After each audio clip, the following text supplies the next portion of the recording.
Well, a war of words has escalated between the Queensland State Government and federal ministers over ongoing ADF support at the border.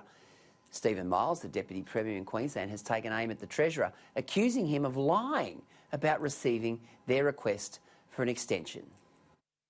And I think it's time, again, for Josh Frydenberg to apologise for the statements that he made this morning. It is time for the federal government to stop using the Australian Defence Force, which after all is for all Australians, to stop using them as a bargaining chip in their war against our COVID-19 restrictions.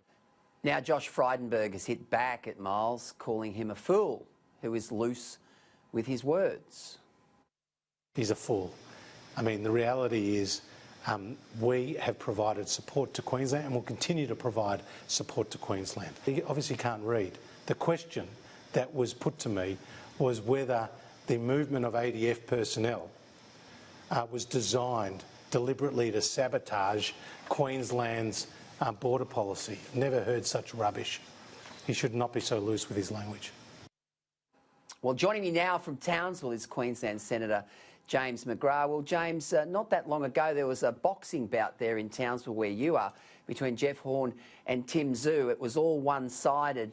I can imagine that this particular bout between Miles and Frydenberg will also be one-sided. You can't believe a word Stephen Miles says. Stephen Miles thinks he's some type of Uber attack dog playing the game, when in fact this guy's just a political turnip. You know, he just comes out and just spreads lie after lie after lie. His health minister should be apologising to all those families that have been impacted by his failure to bring common sense into how we are dealing with coronavirus here in Queensland. It is really, really sad that how this Labor government have been using taxpayers' money to do polling, to run ads, to do everything to advantage themselves, but are not doing enough to care for Queenslanders.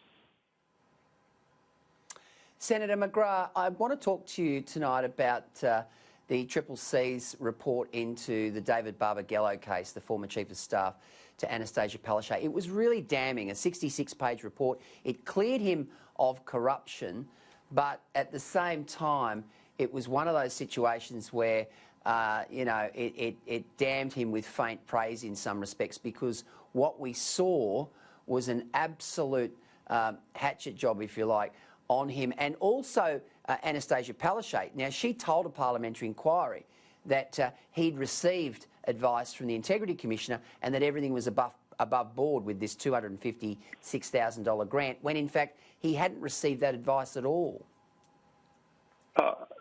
Palaszczuk has not told the truth. She's actually lied to Parliament in relation to Mr Barbagallo and his dealings. This is a Premier who's already been found once in contempt of Parliament, the first Premier in the history of self-government here in Queensland. We've got Mr Barbagallo, who has sort of portrayed himself as, I'm one of these warriors from Wayne Goss's government standing up for truth and purity, when in fact he is as dodgy as a $4 note, this guy. He might have been found guilty of corruption, but he's certainly not someone who should have been holding one of the highest offices in the state. This is someone who has used his power, used his position to advantage himself, it appears, and advantage his family, and remembering that his wife is also a very senior public officer in this state.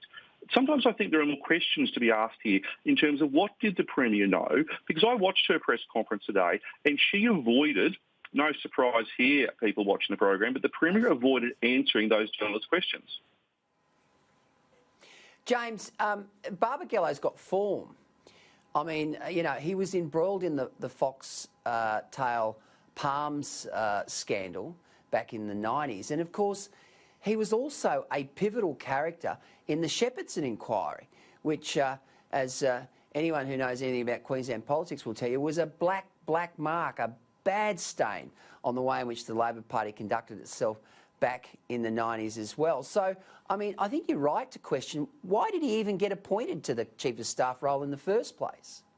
But remember, this is a Labor government in Queensland who believe Queensland is their personal fiefdom. They've been in power for 25 out of the last 30 years. And what we've seen, particularly in the last 5 years, is the band is getting back together again. You've got Mike Kaiser, who's been given some huge contract to sort of secretly run a re-election campaign.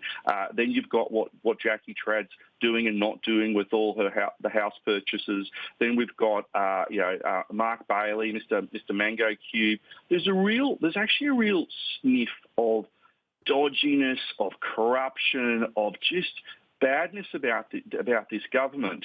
You know, sometimes when you leave some seafood which you shouldn't do in the wheelie bin, and on a hot summer's day and it starts to stink, well, this state government's starting to stink, and I think we need to take the wheelie bins out and put them on the curb and let them cleaned out and get Deb Frecklington. You remember, it's only 37 days until the state election.